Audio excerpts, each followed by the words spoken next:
Здравствуйте! Всем приветик! А знаете ли вы, что бананы очень хорошо помогают от кашля? Вот у кого кашель, кушайте бананы. А как их кушать? Вы берете банан, очищаете его, хорошенечко в блендере.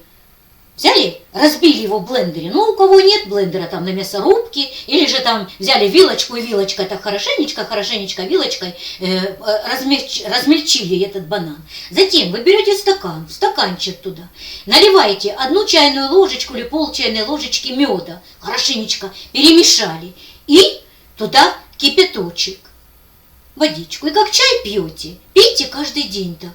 И вы увидите, что у вас кашель будет исчезать. Хотите верьте, хотите нет. Хотите проверьте. Все. Завяжите узелок на память. До свидания.